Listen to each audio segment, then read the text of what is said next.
Right, so I like to say Barak the Yahweh, Barak the Yahweh Shai, Barak the Yahweh, Barak the Yahweh Shai, Bahashem Rakah HaKadash, double honors to the apostles and elders of GMS, and salutations to you brothers out there that's doing this work in truth and sincerity. So our enemies will be found in chains. And how would our enemies be found in chains? Because the Lord's people, which are the Israelites, right, the so-called black Hispanics and Native Americans, will put these devils in chains, right? So real quick, the first scripture we're going to get is the book of Isaiah 61 and 5, Salaki 5. And strangers shall stand and feed your flocks. It says, and the sons of the aliens shall be your plowmen and your vine dressers. But ye shall be named the priest of the Lord. Men shall call you the ministers of our power. Ye shall eat the riches of the Gentiles, and their glory shall ye boast yourselves. Right? So let's read that back one more time. And the strangers shall stand and feed your flocks. Now, who is the strangers in this context? The strangers here are the other nations, right? The Edomites, the Moabites, the Ishmaelites, the Hamites, right? And the Ammonites, right? These are the strangers that shall feed our flocks, right? And the sons of the alien shall be your plowman. What is a plowman? A worker. They work the field, right?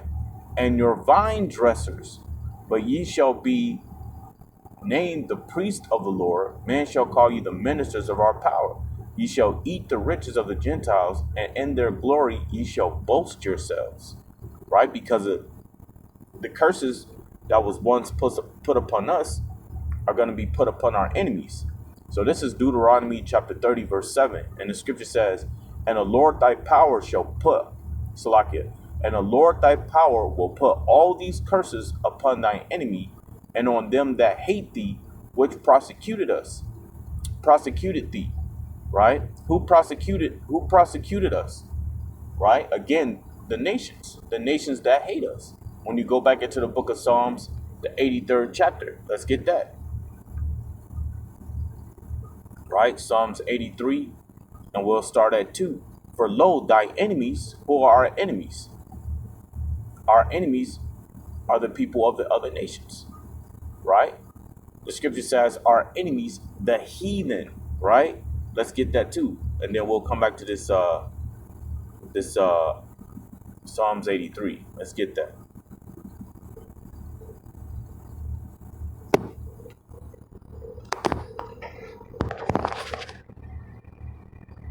Right, so this is the book of Nehemiah, chapter 5, verse 9. And the scripture says, also I said, it is not good that ye not walk in the fear of the Lord of our power, because of the reproach of the heathen, our enemies. So those are our enemies, man, which are the heathen, those that are outside of the children of Israel, right? So all nations that have prosecuted us shall go into captivity. They will be found in chains, right? Psalms 83 and 2. For lo, thine enemies make a tumult, and they that hate thee have lifted up the head. They have taken crafty counsel against thy people, and consulted against thy hidden ones. They have said, come and let us cut them off from being a nation, that the name of Israel may be no more in remembrance. For they have consulted together with one consent. They are confederate against thee. The tabernacles of Edom and the Ishmaelites. So Edom, right, which is who? The Edomites. The Ishmaelites, which is the Arabs of Moab, which is the Chinese, and the Hagarenes, right, which is the Hamites. Gabal, again Hamites, and Ammon, which is the Japanese, and Amalekite, which is the so-called Jews, the Palestinians, with the inhabitants of Tyre. Ashur also is joined with them, they have hope in the children of Lot, Salah. So these are the nations that have set themselves to be confederate against us. They consulted together with one consent, right? So in that being said, the curses are going to be Salakia. The curses are going to be put upon them,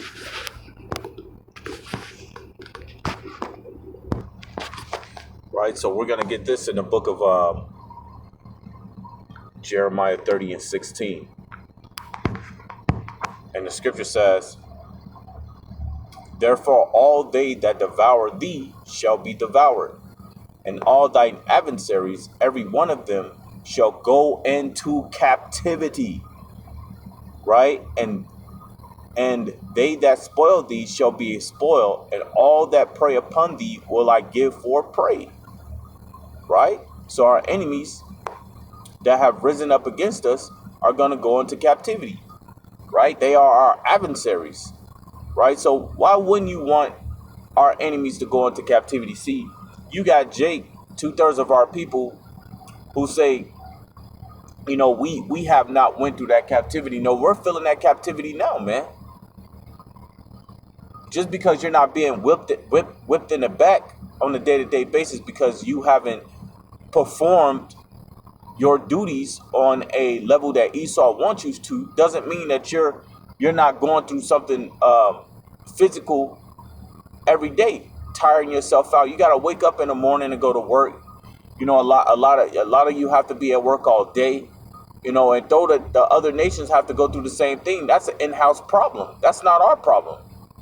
The Lord is dealing with his own people, not the other nations, right?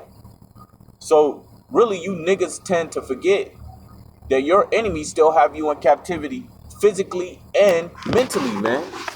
You are completely destroyed, right? He got you calling yourself black, right? Got you calling yourselves niggas, African Americans, right? Mexicans.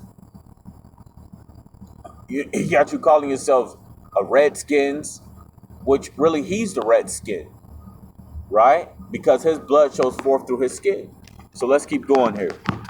This is the book of Isaiah, chapter 14, verse 1. For the Lord will have mercy on Jacob and will yet choose Israel, and set them in their own land, and the stranger shall be joined with them, and they shall cleave to the house of Jacob, and the people shall take them and bring them to their place, and the house of Israel shall possess them, and the land of the Lord for servants and handmaids, and they shall take them captives who captives they were, and they shall rule over their oppressors. This is prophecy. This is why Christians don't understand the Bible, because prophecy is key in this thing.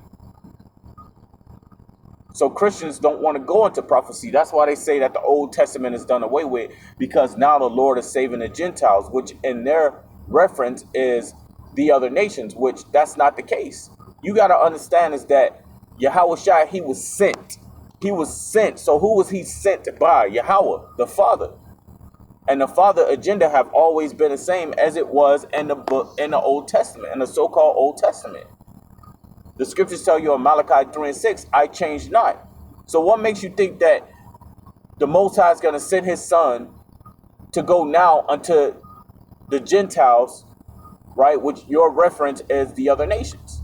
No, the Gentiles are the Israelites that scattered throughout the lands, right? That know not of Yahweh and Yahweh Shai.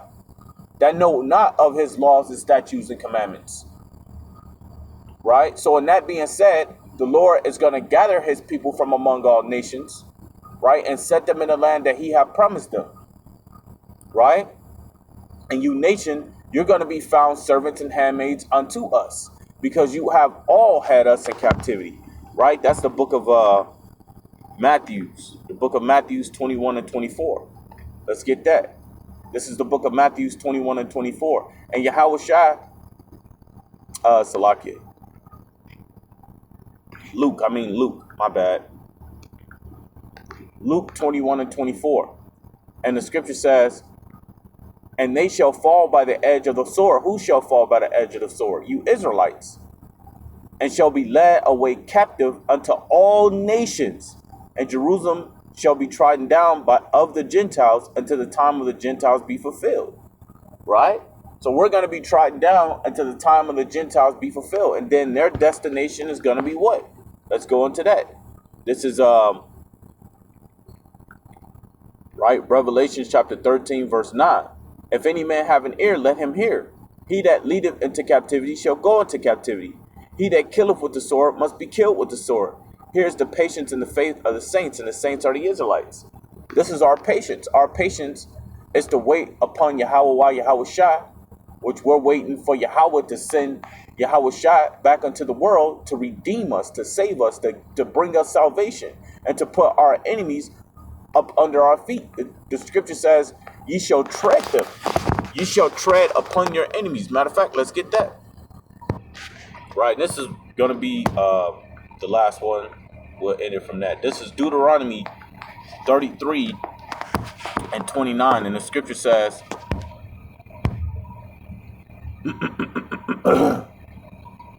happy art thou, O Israel, who is like unto thee, O people saved by the Lord, the shield of thy help, and who is the sword of thy excellency.